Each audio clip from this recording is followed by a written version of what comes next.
Good morning friends. जैसा आपको पता है कि पंकज स्टडी विद पंकज आपके लिए प्रतिदिन कुछ नया लेके आते हैं।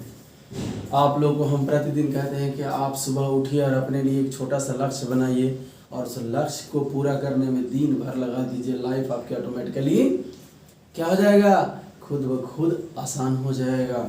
और कोई भी परीक्षा हो उसे पास करने के लिए एक लक्ष्य होना बहुत ज़रूरी है। हम बताए थे कि आप अगर ये लूसेंट का बुक उठाते हैं तो लूसेंट पे ना डे लिख दीजिए यहाँ पे कि मुझे 10 दिन 20 दिन 50 दिन 100 दिन में पढ़ना है। आप लोग देख लीजिए 2 बुक्स से पढ़ गए, आपको पता भी नहीं चला। आज हमारा 15वां दिन का एपिसोड है और 15 दिन में हम लोग लूसेंट और क्रॉन दोनों का ना टॉपिक सारे पढ़ गए। आज फिर से पुनः लूसेंट एक अच्छी बुक्स है, इसलिए आज हम फिर से लूसेंट को लेके आए हैं। दोबारा शुरू हो रहा है लूसेंट, ठीक है ना। लूसेंट की बुक है वो सेकेंड टाइम है ना, क्या है, सेकेंड टाइम लूसेंट बुक। आज दूसरी बार लूसेंट बुक को दम फिर से शुरू करेंगे और फिर से पढ़ेंगे पूरा। आप लोग एनसीईआरटी की किताब पढ़ रहे हैं, इसके लिए बहुत बहुत धन्यवाद। और ना आराम से उसमें जो क्वेश्चन रहेगा ना उसको आप देखिएगा। एनसीईआरटी का पढ़ने का तरीका है कि पहले डिस्क्रिप्टिव पढ़िए, फिर उसके बाद सब्जेक्टिव और उसके बाद उसके क्वेश्चन आंसर को लगाइए। इससे होगा क्या कि आपका सर्वांगीण विकास होगा आपके दिमाग में, क्योंकि क्वेश्चंस पूरे के पूरे उसी से आते ही हैं। तो हम लोग आप लोग मिलके अपना नॉलेज को इन्हांस करते हुए 15वां दिन के एपिसोड पे चलते हैं और देखते हैं। ये भी ज़्यादा दिन तक नहीं चलना, 15 दिन में ये भी समाप्त हो जाना। यानी तीसरी बार फिर से क्रॉन लेके आएंगे और फिर से ये जब तक एग्ज़ाम आपका हो ना, फिर एग्ज़ाम हो जाए तो उसके बाद एनालिसिस करेंगे कि कौन चैप्टर से कितना क्वेश्चंस आए, कहाँ से आए। आप बारीकी के से पढ़िए। और मैं आपको दावे कहता हूँ कि बचपन में जैसे पढ़ाई पढ़े थे ना, है ना, वन लाइन एक लाइन आप पढ़िए। मैं आपके दावे के साथ कहता हूँ कि आपका सिलेक्शन पक्का होगा। क्वेश्चंस भी बनाइए तो लिखिए कि क्वेश्चन को अपने कॉपी पर नोट कीजिए। आइए हम लोग करते हैं। 24 घंटा का वर्क है अपना स्टडी विद पंकज। सफलता मांगती है समय। क्या मांगती है? सफलता समय मांगती है। जो बच्चे रह गए थे उनके लिए है कि आप फिर से मेरे साथ चलिए, कोई दिक्कत नहीं। कर लो दुनिया मुट्ठी में, आप मुट्ठी में कर ले सकते हैं। चलिए आगे बढ़ते हैं। 16वां दिन का एपिसोड हम लोग आ गया है और ये देखिए हिस्ट्री है। प्राचीन भारतीय इतिहास का स्रोत। आज सोर्सेज पढ़ना है। जो भी प्राचीन भारतीय का इतिहास का स्रोत वेद है, वेद के बारे में जानेंगे। कौन कौन से वेद है, वेद में क्या लिखा हुआ है, इसके बारे में, ठीक है। उसके बाद भारत पर, यानी कि अब मिडाइवल आ गया। मिडाइवल में आप लोगों को पढ़ना है भारत पर अरबों का आक्रमण। अरब वाले लोगों ने भारत पर आक्रमण क्यों किया, किस लिए किया, इसके बारे में पढ़ना है। मॉडर्न में पढ़ना है उत्तरकालीन मुगल सम्राट, जो मुगल सम्राट थे उत्तरकालीन, उसके बारे में पढ़ना है। आगे हम लोग देखते हैं ज्योग्राफी। ज्योग्राफी में 2 प्रकार का है, एक वर्ल्ड ज्योग्राफी है और दूसरा भारतीय यानी कि इंडियन ज्योग्राफी है। तो हम लोग इसमें देखेंगे कि जो वर्ल्ड ज्योग्राफी उसमें ब्रह्मांड और सौरमंडल पढ़ना है। उसके बाद भारतीय जो भूगोल उसमें सामान्य जानकारी। हम आप लोगों से कहे थे कि आप लोग मैप खरीद लीजिएगा। मैप बोले थे, मैप लेने के लिए मैप बहुत ज़रूरी चीज़ है और आपको मैप के बारे में भी हम स्टडी करवाएंगे और मैप कैसे पढ़ा जाएगा। जब आप सुबह उठते हैं आप देखिए मैप पे एक नज़र देखिए कि कौन रेखा कहाँ से गुजरी है। अगले पेज पे देखेंगे तो उसका ना डायरेक्शन दे रखा होगा कि कहाँ कहाँ वन्य अभयारण्य पाए जाते हैं। सिर्फ आप देखिए उसकी राज्य की राजधानी देखा हुआ, कौन कौन से युद्ध भी हुआ है उसके बारे में देखा दिया रहेगा।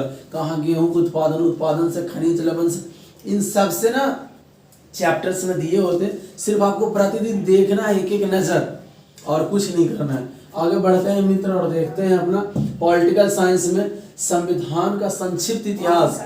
संविधान का संक्षिप्त इतिहास इस बार आपको पढ़ना है बारीकी से कि 1946 के संविधान में क्या हुआ था, कौन सा मिशन हमारे लिए आया था और उस मिशन को करना है। फिर उसके बाद ना इकोनॉमिक्स है, अर्थशास्त्र और अर्थव्यवस्था, अर्थशास्त्र और अर्थव्यवस्था, इसके बारे में जानना है। अर्थशास्त्र किसको कहता है, अर्थशास्त्र के जनक कौन है, अर्थव्यवस्था किसने दिया, अर्थव्यवस्था क्या होता है, किसी देश की भौगोलिक सीमा के बीच का या किसी राज्य के, इसके बारे में आपको जानना है, देखना है, समझना है और 10-10 लाइन लिखना है। आपको हम ये कह रहे हैं छोड़ना नहीं है, 10-10 लाइन आप लिखेंगे तो जो 15 दिन निकल गया वो वाली से क्या होगा कि आप सोच के देखिए कि 15 दिन में, एक दिन में अगर आप लिख रहे थे 150 लाइन तो 15-15 225 यानी कि 2560 लिख दिए हैं आप उसको देखिए और देखिएगा पक्का उसमें से क्वेश्चन आना है। क्वेश्चन कोई बहुत भारी नहीं होता है, आराम से आप पढ़ाई तैयारी करेंगे तो 40 दिन में भी निकाल देंगे। आगे बढ़ते हैं फिजिक्स में। फिजिक्स में है मात्रक और गति। क्या है, मात्रक और गति, यूनिट है और स्पीड है। इसको आपको देखना है, देखना क्या है, लिखना है। आप लोग बहुत बार पढ़ गए हैं। अब मात्रक है, मात्रक दो प्रकार के फंडामेंटल्स है ना, एक एसआई थे, एसआई मात्रा कौन कौन, फंडामेंटल्स मात्रा कौन, गति है तो गति के नियम किसने दिया, गति के बारे में जानना है ना, कि गति का मात्रा क्या होता है, गति के नियम, गति में कौन कौन सी गति होती है, उस सारी गति के बारे में पढ़ना है। ठीक है, उसके बाद फिर फोर्स की तरफ चलेंगे। आगे बढ़ते हैं हम लोग, केमिस्ट्री है, पदार्थ एवं उसकी प्रकृति।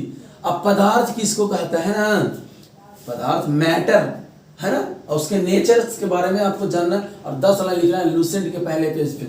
और इसके साथ साथ हम कल आपको, संडे का कोई वर्क नहीं होता मित्र, संडे को आपको रिवीजन करना होता है, लेकिन हम रिवीजन के लिए स्पेशल देंगे, आपको उसको रिवीजन करना है। मेरे टेलीग्राम चैनल पे जाइए, हमारा वर्क वहाँ पे रहेगा विद प्रिंटेड नोट्स चाहिए, मटेरियल चाहिए, आप लोग हमको वहाँ से फॉलो करिए और आप लिखिए, हम आपको सारा कुछ प्रोवाइड करेंगे और आप आराम से उसको पढ़िए। आगे बढ़ते हैं हम लोग बायोलॉजी में जीवधारियों का वर्गीकरण, क्लासिफिकेशन, यानी वर्टेब्रेट नॉन वर्टेब्रेट के बारे में क्लासिफिकेशन किया गया है कि कौन से जीव जंतु को कैसे रखा जाता है ना। उसके बाद आ जाइए विविध में। विविध में भारत में प्रथम महिला, पुरुष और अन्य 20-20 लिखने हैं आपको, ठीक है ना।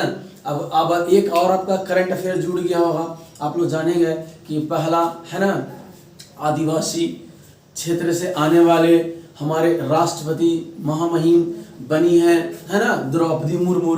ये कहाँ के रहने वाली है, ये कहाँ जन्मी, कितनी पढ़ी लिखी हैं, कौन कौन से दुखों से निकल के इतने दूर तक पहुँची हैं और आज ये संभालेंगे हमारे देश के, तो इनके बारे में भी जानना है। अगर विशेष नॉलेज इनके बारे में चाहते हैं तो आप मेरे टेलीग्राम चैनल पर जाइए, हम यशवंत सिन्हा और इन दोनों के लिए, दोनों का बायोग्राफी हम आपके चैनल पे डाल चुके हैं, आप लोग इसको देखिएगा।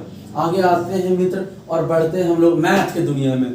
मैथ में लाभ और हानि, पक्का 1 से 2 क्वेश्चन इसके आने हैं फ्रेंड्स पेपर में, आप इसकी पूरी तैयारी कीजिए और 50 क्वेश्चन लिखे हैं देखिए, और यहाँ लिखे मैप आपको खरीदना है। फिर ये रीजनिंग है, वर्गीकरण, क्लासिफिकेशन जिसको कहते हैं, इसमें से भी पक्का आना है। एनसीईआरटी सार, ये भौतिकी पढ़ना है, उसमें भी मात्रक पढ़ना है। और हम यहाँ पे लिख देंगे करंट अफेयर टेलीग्राम पे डाला है, पीडीएफ नोट्स मंथली और ईयरली दोनों आपको डाल दिए हैं। एसपीडी आ जाइए, एसपीडी में जीएस पढ़ना है और इसमें सेट लगानी है, सेट है ना, 34, 35, 36, और इसमें साइंस में है 32, 33, 34 आपको करना है। हम आपको दिया करते थे, आप लोग देते नहीं, आप लोग गलती निकालते हैं। तो पहले आप ना अपना क्वेश्चंस का आंसर आप हमें व्हाट्सअप कीजिए, फिर आपको क्वेश्चन में गलत निकालिए कि ये वाला क्या होगा, ये वाला क्या होगा। मित्र, अगर आप लोग बढ़िया से पढ़ेंगे तो हम आपको अच्छा से पढ़ा भी देंगे और अच्छा से सारा काम कर देंगे।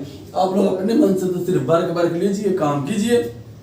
आप लोग ना खुद को कर इतना बुलंद, अल्लाह पूछे तेरी रजा क्या है। अगर इस बार गलती कर गए तो जिंदगी भर पछताएंगे, पता नहीं रेल कब न कब बहाली लेके आएगी, मुझे भी नहीं मालूम। हम होते हुए भी रेल के अंदर हमें नहीं पता कि कब ये वैकेंसी आएगी, क्योंकि वैकेंसी एक थोड़ी होती है। वैकेंसी जब आती है तो बहुत नंबर्स ऑफ स्टूडेंट होते हैं जो रेल को लेने में बहुत तकलीफ हो रहा है।